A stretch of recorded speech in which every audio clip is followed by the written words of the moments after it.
History ടിപ്സിൻ്റെ പുതിയ എപ്പിസോഡിലേക്ക് എല്ലാവർക്കും സ്വാഗതം. കാലിക്കറ്റ് യൂണിവേഴ്സിറ്റിയുടെ BA ഹിസ്റ്ററിയുടെ 6th സെമസ്റ്ററിൻ്റെ ഒരു സബ്ജക്റ്റാണ് കേരള ഹിസ്റ്ററി. അതിൻ്റെ 3ാമത്തെ മൊഡ്യൂളാണ് നമ്മൾ നോക്കുന്നത്. മൊഡ്യൂളിൻ്റെ പേര് ആൻറ്റി കൊളോണിയൽ സ്ട്രഗിൾസ് എന്നുള്ളതാണ്. 19ാം നൂറ്റാണ്ടിലും 20ാം നൂറ്റാണ്ടിൻ്റെ തുടക്കത്തിലും മലബാറിലെ ഗ്രാമീണ സമൂഹം എന്ന് പറഞ്ഞാൽ ശാശ്വതമായിട്ടുള്ള സംഘട്ടനങ്ങളുടെ ഒരു അവസ്ഥയിലായിരുന്നു ഉണ്ടായിരുന്നത്. സാമൂഹിക കൊള്ളയടിക്കലുകൾ, മോഷണങ്ങൾ, ഇതൊക്കെ എന്തിനെതിരായിരുന്നു? അടിച്ചമർത്തപ്പെടുന്ന ബ്രിട്ടീഷ് ഭരണത്തിനെതിരെ ശക്തമായി പ്രതിഷേധിക്കുകയായിരുന്നു ചെയ്തിരുന്നത്. ഇതിൽ ഏറ്റവും പ്രധാനപ്പെട്ടത് പാവപ്പെട്ട കർഷകർ, കർഷക തൊഴിലാളികൾ, കൈത്തൊഴിലാളികൾ, ചെറുകിട കച്ചവടക്കാർ എന്നിവരുടെ സമരങ്ങളായിരുന്നു. Agrarian discontent in British Malabar. 3ാം ആംഗ്ലോ മൈസൂർ യുദ്ധത്തിലെ പരാജയത്തിന് ശേഷം ടിപ്പു സുൽത്താനിൽ നിന്ന് 1792 പിടിച്ചെടുത്തപ്പോൾ മലബാർ ബ്രിട്ടീഷ് ഭരണത്തിന് കീഴിലായി മാറി. പുതുതായി ഏറ്റെടുത്ത പ്രദേശത്തിൻ്റെ ഭരണം ആദ്യം ഏൽപ്പിച്ച ബ്രിട്ടീഷ് ഉദ്യോഗസ്ഥർ ഹൈദരാലിയും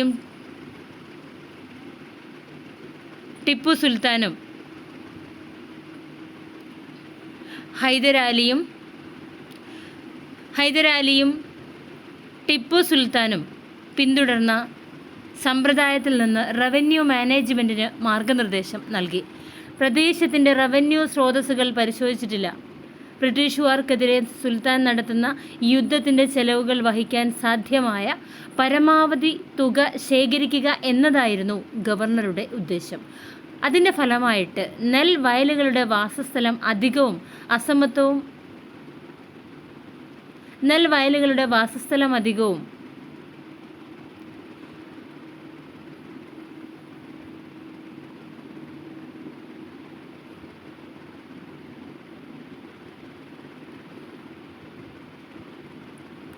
തോട്ടം ഉൽപ്പന്നങ്ങൾക്ക് ചുമത്തിയ നികുതി വളരെ ഉയർന്നതായിരുന്നു. 19ാം നൂറ്റാണ്ടിൻ്റെ 2ാം പകുതിയിൽ റവന്യൂ ഡിമാൻഡ് ഏതാണ്ട് മാറ്റമില്ലാതെ തുടർന്നു. 16 മുതൽ 18 ലക്ഷം രൂപ വരെയായിരുന്നു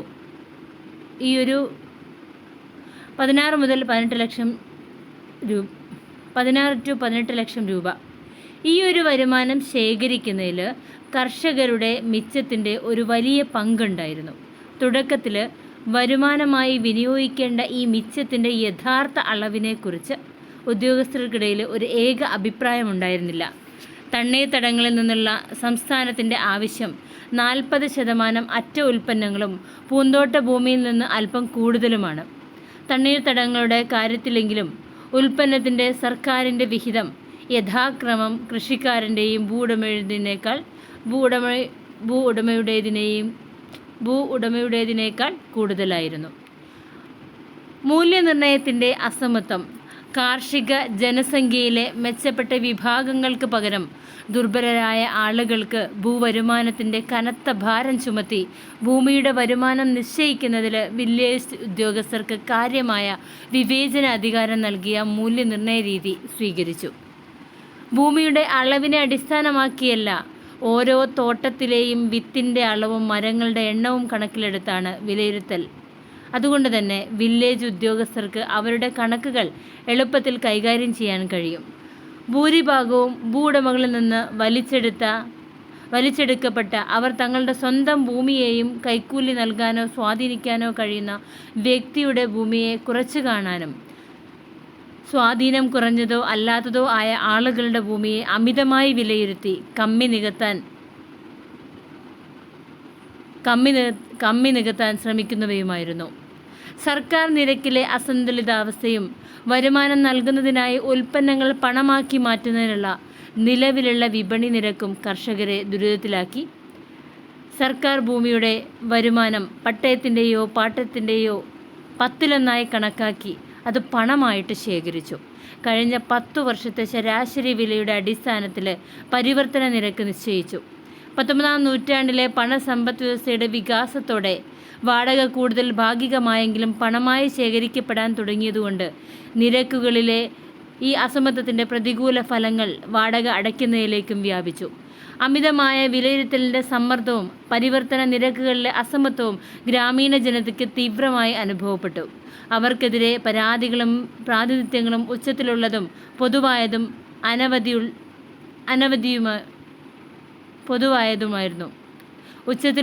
പൊതുവായതുമായിരുന്നു.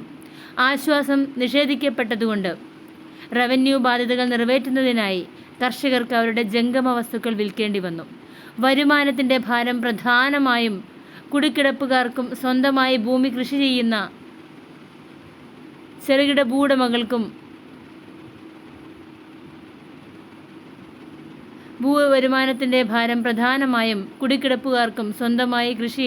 ഭൂവുടമകൾക്കുമായിരുന്നു.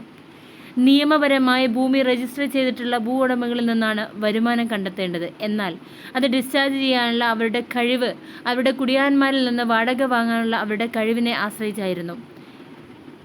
ജില്ലാ ഉദ്യോഗസ്ഥർ ഒരു ഉചിത നയം പിന്തുടരുകയും അത് സാക്ഷാത്കരിക്കാൻ ശ്രമിക്കുകയും ചെയ്തു. ചില സന്ദർഭങ്ങളിൽ ഭൂവുടമകളിൽ നിന്നും മറ്റുള്ളവയിൽ നിന്നും കുടിയാന്മാരിൽ നിന്നും മറ്റു ചിലർ യഥാർത്ഥ കൃഷിക്കാരിൽ നിന്നും അത് മനസ്സിലാക്കാൻ എളുപ്പമുള്ളവരിൽ നിന്നുമുള്ള വരുമാനം തൽഫലമായി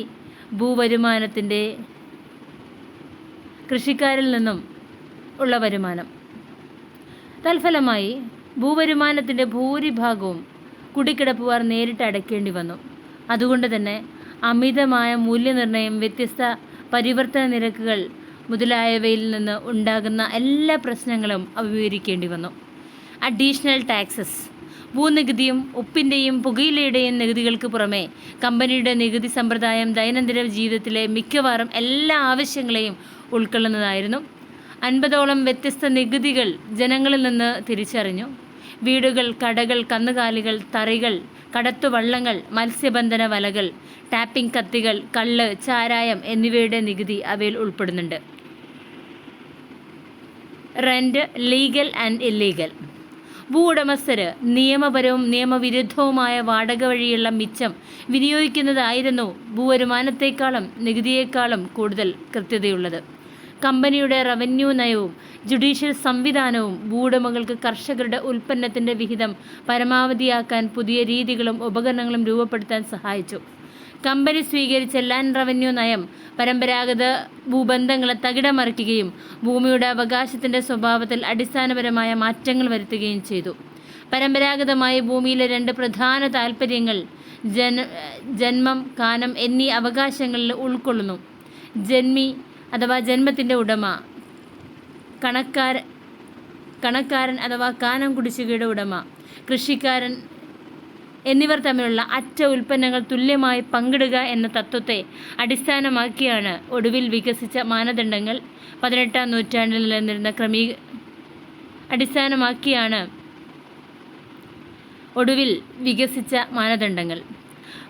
നൂറ്റാണ്ടിൽ നിലനിന്നിരുന്ന ക്രമീകരണമായിരുന്നു ഇത്. ഉൽപ്പന്നത്തിൻ്റെ 1/3 കർഷകൻ അഥവാ കണക്കാരൻ അവൻ്റെ പരിപാലനത്തിനും ലാഭത്തിനും മറ്റുമായി അനുവദിച്ചു. ഉൽപ്പന്നത്തിൻ്റെ 1/3 കർഷകന് അവൻ്റെ പരിപാലനത്തിനും ലാഭത്തിനും മറ്റുമായി അനുവദിച്ചു. 1/3 ടിആർ, ചെറുമർ അല്ലെങ്കിൽ അവരുടെ കൃഷിക്കാർ മണ്ണിനോട് ചേർന്നുള്ള ചെലവുകൾക്കായി, 1/3 ജന്മക്കാരന് വാടകയായി നൽകി അല്ലെങ്കിൽ ഭൂവുടമ. മലബാറിൻ്റെ റവന്യൂ കാര്യങ്ങളിൽ വളരെ അടുത്ത അറിവുണ്ടായിരുന്ന വില്യം ലോഗൻ്റെ നിഗമനം ശരിയാണെന്ന് തോന്നുന്നു. പണ്ടത്തെ ജന്മി തന്നെപ്പോലെ തന്നെ ഒരു കണക്കാരൻ മണ്ണിൻ്റെ ഉടമസ്ഥനായിരുന്നു. അങ്ങനെ സ്വീകരിച്ച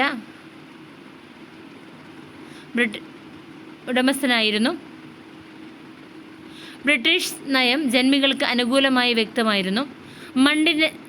മണ്ണിൻ്റെ സമ്പൂർണ്ണ ഉടമയായി അദ്ദേഹം അംഗീകരിക്കപ്പെട്ടപ്പോൾ എല്ലാ 12 വർഷവും അവസാനിക്കുന്ന കാലാവധിയായി കാനം വ്യാഖ്യാനിക്കപ്പെട്ടു.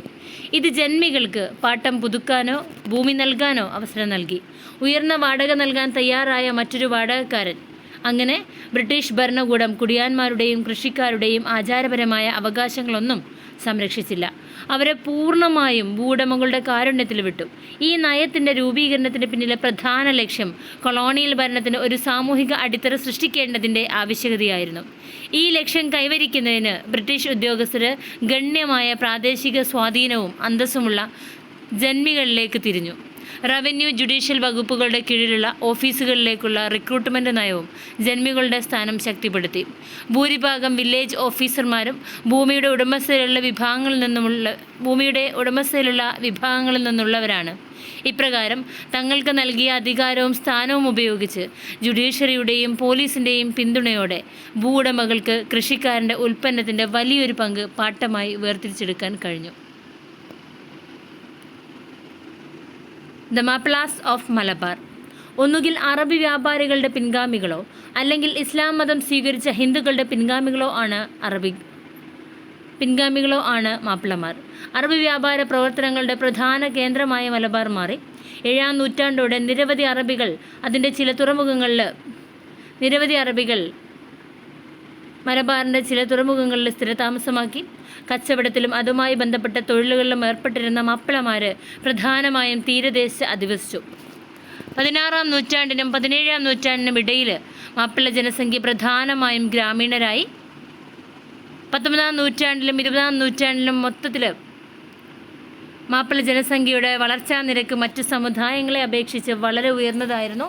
ഭൂരിഭാഗം മാപ്പിളമാരും കുടിയാന്മാരും ഭൂരഹിതരായ തൊഴിലാളികളും സുന്ദരികളായ വ്യാപാരികളും മത്സ്യത്തൊഴിലാളികളും കൃഷി ചെയ്തു വരികയായിരുന്നു. ഭൂവുടമസ്ഥരായ മാപ്പിളമാർ വളരെ കുറവായിരുന്നു. കൃഷിയിലും കച്ചവടത്തിലും അമിതമായ ആശ്രിതത്തിന് പുറമെ മാപ്പിള തൊഴിൽ മാതൃകയ്ക്ക് ശ്രദ്ധേയമായ 2 സവിശേഷതകളുമുണ്ടായിരുന്നു. 1. സർക്കാർ സേവനത്തിലെ വളരെ പരിമിതമായ തൊഴിൽ. 2. മതപരമായ പ്രവർത്തനങ്ങളിൽ ഏർപ്പെട്ടിരുന്ന സാമാന്യം വലിയൊരു വിഭാഗം. മാപ്പിളമാരിലെ ഭൂരിഭാഗവും വിദ്യാഭ്യാസം നേടിയത് മുസ്ലിം പള്ളികളോട് ചേർന്നുള്ള മദ്രസകളിലാണ്. അവിടെ അവർക്ക് മതപരമായ വിദ്യാഭ്യാസം വളരെ കുറച്ചു മാത്രമേ ലഭിച്ചിട്ടുള്ളൂ. Peasant uprising in 19th century. 19-ാം നൂറ്റാണ്ടിലെ എല്ലാ കർഷക പ്രക്ഷോഭങ്ങളും തെക്കേ മലബാറിലെ ഏറനാട്, വള്ളുവനാട് താലൂക്കുകളിലായിരുന്നു. വിദ്യാഭ്യാസത്തിലും കാർഷിക വിഭവങ്ങളിലും താരതമ്യേന പിന്നോക്കം നിൽക്കുന്ന ഈ 2 താലൂക്കുകളും സംയുക്തമായി ജില്ലയിലെ മാപ്പിള ജനസംഖ്യയുടെ 37% താമസിച്ചിരുന്നു. ഏറനാട്ടിൽ 60%, വള്ളുവനാട്ടിൽ 35% മാപ്പിളമാരായിരുന്നു. ഈ താലൂക്കുകളിൽ ജീവിത സാഹചര്യങ്ങൾ അത്ര സുഖകരമായിരുന്നില്ല. പ്രത്യേകിച്ചും മാപ്പിളമാർക്ക് ചെറുകിട കച്ചവടം ഒഴികെയുള്ള ഉപജീവന മാർഗങ്ങൾ മിക്കവാറും അവർ അല്ലെങ്കിൽ കർഷക തൊഴിലാളികളെയോ കൈവശം വെച്ചിരുന്ന ഭൂമിയെ അടിസ്ഥാനമാക്കി ഉള്ളതായിരുന്നു. ഉയർന്ന മനുഷ്യ ഭൂ അനുപാതവും കുടിയൊഴിപ്പിക്കലിനും വാടകയെടുപ്പിക്കലിനും സഹായകമായ തണ്ണീർത്തട കൃഷിയുടെ ആധിപത്യവും അവരുടെ ദുരിതം വർദ്ധിപ്പിച്ചു. മലബാർ ജില്ലയിൽ ഈ താലൂക്കുകളിലാണ് ഏറ്റവും കൂടുതൽ കുടിയൊഴിപ്പിക്കൽ സംഭവങ്ങൾ ഉണ്ടായത്. വിദ്യാഭ്യാസ സൗകര്യങ്ങളും തൊഴിലവസരങ്ങളും ഇല്ലാത്തതുകൊണ്ട് മാപ്പിളമാരുടെയും പ്രതീക്ഷകൾ മറ്റുള്ളവരെ പോലെ ഭൂമിയുടെ കൈവശം ചുറ്റിപ്പറ്റിയുള്ളതായിരുന്നു. 19-ാം നൂറ്റാണ്ടിലെ പ്രക്ഷോഭങ്ങൾ 18-ാം നൂറ്റാണ്ടിലെ പൊട്ടിത്തെറിക്കുന്ന സംഭവങ്ങളിൽ നിന്ന് ഗുണപരമായി വ്യത്യസ്തമായിരുന്നില്ല. കൊളോണിയൽ ഭരണം കൊണ്ടുവന്ന ഗ്രാമീണ സമൂഹത്തിൽ കാര്യമായ മാറ്റങ്ങളെ അവഗണിക്കുക എന്നതാണ് 1836-നും 1840-നും ഇടയിൽ രേഖപ്പെടുത്തിയ 5 സംഭവങ്ങളിൽ വിശദമായ ഔദ്യോഗിക റിപ്പോർട്ടുകൾ ലഭ്യമല്ല. വളരെ കുറച്ച് കലാപകാരികൾ മാത്രമേ ഉൾപ്പെട്ടിട്ടുള്ളൂ.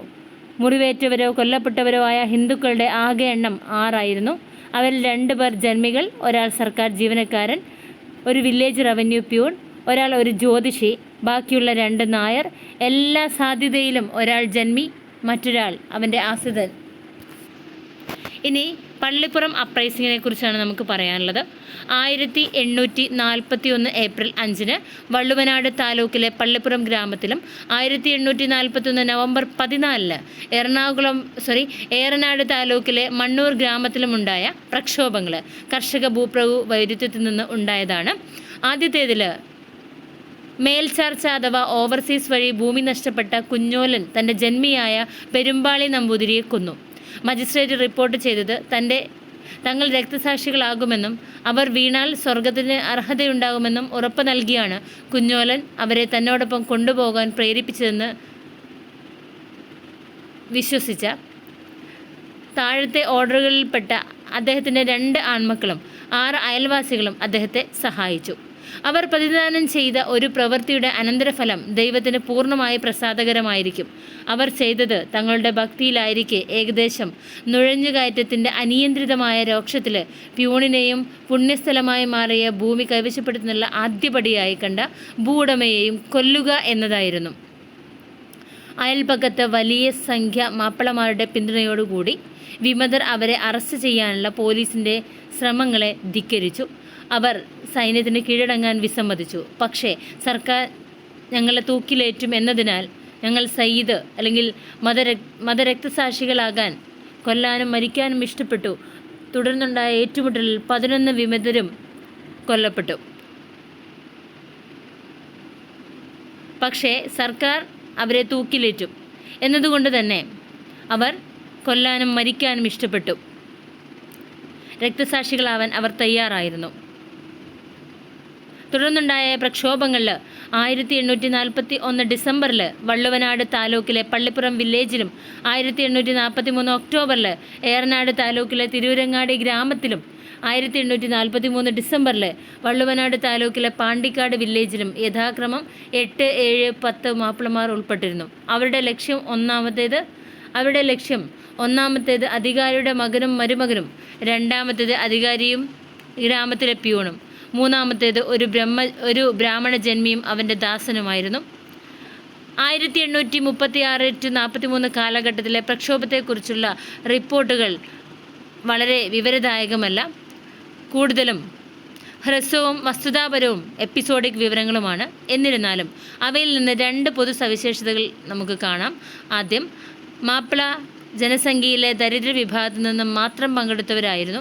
രണ്ടാമതായി, ജില്ലാ മജിസ്ട്രേറ്റ് വിശേഷിപ്പിച്ച കലാപകാരികളുടെ പ്രവർത്തനങ്ങൾ യുക്തിയുടെ തീപ്പൊരിയുള്ള ജീവികളേക്കാൾ ഭ്രാന്തൻ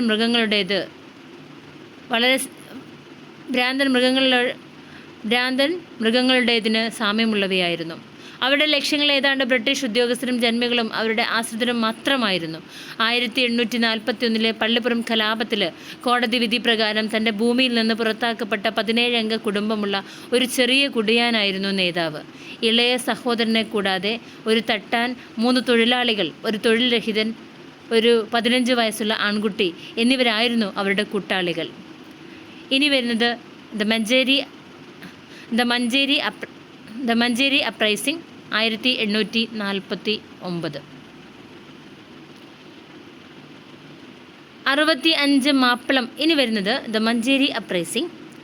65 മാപ്പിളമാർ ഉൾപ്പെട്ട മഞ്ചേരി കലാപത്തിന് നേതൃത്വം നൽകിയത് മമ്പുറം സയ്യിദ് ഹുസൈൻ തങ്ങളുടെ മകൻ അത്തൻ മോയൻ ഗുരുക്കളും കുഞ്ഞിക്കോയ തങ്ങളുമായിരുന്നു. അത്തൻ മോയൻ ഗുരുക്കളും അദ്ദേഹത്തിൻ്റെ 5 ബന്ധുക്കളും കുഞ്ഞിക്കോയ തങ്ങളും നെന്മിനിയിലെ മുസ്ലിയാരുടെ 2 മക്കളും ഒഴികെ ബാക്കിയുള്ളവരെല്ലാം ആശിക്കാനൊന്നുമില്ലാതെ, നഷ്ടപ്പെടാനൊന്നുമില്ലാതെ ദരിദ്രമായ സാഹചര്യങ്ങളിൽ പെട്ടുപോയ ചെറുകിട വാടകക്കാരും കൂലിപ്പണിക്കാരുമായിരുന്നു. വിമതരുടെ നേതാവ് അധികാരത്തിനെതിരെ കലാപത്തിൻ്റെ ദീർഘകാല പാരമ്പര്യമുള്ള ഒരു കുടുംബത്തിൽപ്പെട്ടയാളായിരുന്നു. കുടുംബം ആദ്യം മഞ്ചേരിയിലായിരുന്നു. എന്നാൽ പിന്നീട് പയ്യനാട്, അരീക്കോട്, യെല്ലമ്പ്ര, നെല്ലിക്കാട്, പിലാക്കോട് എന്നിവിടങ്ങളിലായി മറ്റ് 5 ശാഖകൾ നിലവിൽ വന്നു. പരമ്പരാഗതമായി അരീക്കോട് ശാഖയിൽപ്പെട്ട അത്തൻ ഗുരുക്കളും പിന്തുടർന്ന ബാലിസ്റ്റിക് ഉപദേശം നൽകുന്നതായിരുന്നു കുടുംബത്തൊഴിൽ. സായുധരായ അനുയായികളുടെ ഒരു സംഘം അദ്ദേഹം സംഘടിപ്പിക്കുകയും പലപ്പോഴും മാപ്പിളമാർ ഉൾപ്പെട്ടിരുന്ന തർക്കങ്ങളുടെ മധ്യസ്ഥനായി പ്രവർത്തിക്കുകയും ചെയ്തിരുന്നു. ഒരു പാവപ്പെട്ട മാപ്പിള ജന്മിയുടെ വീട്ടിൽ നിന്ന് നെല്ല് മോഷ്ടിച്ചെന്ന് ആക്ഷേപിച്ചപ്പോൾ പരാതി പിൻവലിക്കാൻ ജന്മിയെ പ്രേരിപ്പിച്ച് ശിക്ഷയിൽ നിന്ന് രക്ഷിച്ചത് അത്തൻ ഗുരുക്കൾ ആയിരുന്നു. അവൻ്റെ ഭാവി നല്ല പെരുമാറ്റത്തിന് ശിക്ഷയിൽ നിന്ന് രക്ഷിച്ചത് അത്തൻ ഗുരുക്കളായിരുന്നു. ഗുരുക്കളുടെ നീക്കങ്ങൾ ഉടനടി നിയന്ത്രിക്കപ്പെടുകയും സായുധരായ അനുയായികളെ പരിപാലിക്കുന്നതിൽ നിന്ന് അദ്ദേഹത്തെ വിലക്കുകയും ചെയ്തു. ഇത് അദ്ദേഹത്തിൻ്റെ ഏക വരുമാന മാർഗത്തെ ബാധിച്ചു. എന്നിരുന്നാലും നീരസത്തോടെ അദ്ദേഹം ഉത്തരവ് അനുസരിച്ചു. ഇതിന് തൊട്ടു പിന്നാലെ അദ്ദേഹം ഒരു സംഘം കവർച്ചയിൽ ഉൾപ്പെട്ടു. അദ്ദേഹത്തിൻ്റെ വീട്ടിൽ പരിശോധന നടത്തി. അദ്ദേഹത്തിൻ്റെ പ്രായമായ പിതാവിനെ കച്ചേരിയിൽ കൊണ്ടുപോയി സ്വന്തം അറസ്റ്റിന് ഉത്തരവിട്ടു. വ്യക്തിപരമായ അവഹേളനവും മാനക്കേടും ഗുരുക്കന്മാരുടെ കലാപത്തിൻ്റെ ഉടനടി പ്രകോപനമായിരുന്നെങ്കിലും പൊതുവെ മാപ്പിളമാരുടെ ആവലാതികളോട് അദ്ദേഹം സെൻസിറ്റീവായിരുന്നു. സർക്കാർ ഉദ്യോഗസ്ഥരും ജന്മിമാരും മാപ്പിളമാരോട് അന്യായമായി പെരുമാറി. നിലവിലുള്ള ഉത്തരവിനെയും അതിൻ്റെ ഗുണഭോക്താക്കളെയും സർക്കാർ അനുകൂലിച്ചതുകൊണ്ട് രൂപീകരിച്ച അതോറിറ്റിയുടെ ചട്ടക്കൂടിനുള്ളിൽ മാപ്പിളമാരുടെ പ്രശ്നങ്ങൾക്ക് പരിഹാരം കാണാൻ കഴിയില്ലെന്ന് അദ്ദേഹത്തിന് മനസ്സിലായി.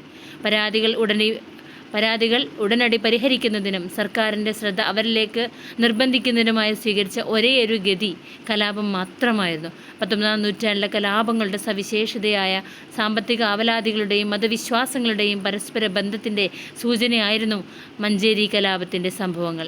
1849 ഓഗസ്റ്റിൽ അത്തൻ ഗുരുക്കൾ മുൻകൈയെടുത്ത് തൻ്റെ ഗ്രാമമായ അരീക്കോട് 15 മാപ്പിളമാരെ ശേഖരിച്ചു. ഓഗസ്റ്റ് 26-ന് പാണ്ടിക്കാട് വഴി മഞ്ചേരിയിലേക്ക് പുറപ്പെട്ടു. പാണ്ടിക്കാട് അവരുടെ ലക്ഷ്യം സമ്പന്നനായ ജന്മിയും പണമിടപാടുകാരനായ മാരാട്ട് നമ്പൂതിരിയുടെ ഇല്ലവുമായിരുന്നു. വാടകക്കാരൻ ശക്തമായി എതിർത്തതിനെ തുടർന്ന് നമ്പൂതിരിമാർ വാടക 10 പാര കൂട്ടി. അപകടം മനസ്സിലാക്കിയ നമ്പൂതിരി കലാപകാരികൾ അവിടെ എത്തുന്നതിന് മുമ്പ് തന്നെ ഇല്ലം വിട്ടു. കുടുംബത്തിലെ മറ്റൊരു അംഗത്തിനും പരിക്കില്ല. എതിർപ്പ് പ്രകടിപ്പിച്ച ഒരു വേലക്കാരൻ മാത്രമാണ് അപകടത്തിൽപ്പെട്ടത്. പാണ്ടിക്കാട് നിന്ന് വിമതർ മഞ്ചേരിയിലേക്ക് നീങ്ങി. ഓഗസ്റ്റ് 27 രാവിലെ മഞ്ചേരിയിലെത്തിയ കലാപകാരികൾ ക്ഷേത്രത്തിലേക്ക് പോയി. അവിടെ മഞ്ചേരിയിലെ രാജാവ് 100ഓളം ബ്രാഹ്മണർക്കൊപ്പം പ്രാർത്ഥന നടത്തിയിരുന്നു. ക്ഷേത്രത്തിൽ കലാപകാരികൾ വായുവിൽ വെടിയുതിർക്കുകയും കൂടുതൽ പ്രശ്നങ്ങളില്ലാതെ എല്ലാവരെയും ശിഥിലമാക്കാൻ അനുവദിക്കുകയും ചെയ്തു. 2 കമ്പനി ബ്രിട്ടീഷ് ഇന്ത്യൻ സൈനികരുടെ ആക്രമണത്തെ പരാജയപ്പെടുത്തി വിമതർ സെപ്റ്റംബർ 3 വരെ അടുത്ത 8 ദിവസം മഞ്ചേരി ക്ഷേത്രത്തിൽ തുടർന്നു. സെപ്റ്റംബർ 3-ന് അത്തൻ ഗുരുക്കൾ മഞ്ചേരിയിൽ നിന്ന് 12 മൈൽ അകലെയുള്ള അങ്ങാടിപ്പുറം ക്ഷേത്രത്തിലേക്ക് മാറാൻ തീരുമാനിച്ചു. കനോലി നിരീക്ഷിച്ചതുപോലെ വിമതരുടെ നീക്കത്തിൻ്റെ പ്രാഥമിക ലക്ഷ്യം സൈന്യവുമായി കൈകോർക്കാനുള്ള ന്യായമായ ഫീൽഡ് ഉറപ്പാക്കുക എന്നതായിരുന്നു. രണ്ടാമതായി കലാപകാരികളുടെ എണ്ണം വർദ്ധിച്ചപ്പോൾ അവർക്ക് മഞ്ചേരിയിൽ വേണ്ടത്ര വിഭവങ്ങൾ ഇല്ലായിരുന്നു. അങ്ങാടിപ്പുറം ക്ഷേത്രത്തിൽ ബ്രാഹ്മണർക്ക് ഭക്ഷണം നൽകുന്നതിന് നന്നായി സംഭരിച്ച കളപ്പുരയുണ്ടായിരുന്നുവെന്ന് വിശ്വസിക്കപ്പെട്ടു. വാസ്തവത്തിൽ മിക്കവാറും എല്ലാ സാഹചര്യങ്ങളിലും ഒരു ക്ഷേത്രത്തിൻ്റെ അധിനിവേശം പ്രാഥമികമായി പ്രചോദിപ്പിക്കപ്പെട്ടത് പ്രതിരോധത്തിനോ വ്യവസ്ഥകൾ വാങ്ങാനോ ഒരു ശക്തമായ സ്ഥലത്തിൻ്റെ ആവശ്യകതയ്ക്കാണ്. ക്ഷേത്രങ്ങൾ അശുദ്ധമാക്കാനും കാഫിറുകളുടെ വിഗ്രഹങ്ങളും സ്വത്തുക്കളും നശിപ്പിക്കാനും അവർ ഉദ്ദേശിച്ചിരുന്നുവെങ്കിൽ രാജ്യം മുഴുവൻ അവരുടെ കാരുണ്യത്തിൽ കിടന്നുറങ്ങിയ ആ 7 ദിവസങ്ങളിൽ അവർക്ക് അത് ചെയ്യാൻ അവസരമുണ്ടായിരുന്നു. 1849 സെപ്റ്റംബർ 4-ന് കയ്യിൽ ആയുധങ്ങളുമായി പോരാടി മരിക്കാൻ അത് ചെയ്യാൻ എളുപ്പമായിരുന്നു. ഇനി നമുക്ക് പറയാനുള്ളത് കുളത്തൂർ അപ്രൈസിംഗ് ആണ്. August 1851 Kulathur uprising. അത് നമുക്ക് നെക്സ്റ്റ് വീഡിയോയിൽ നോക്കാം. Okay, thank U.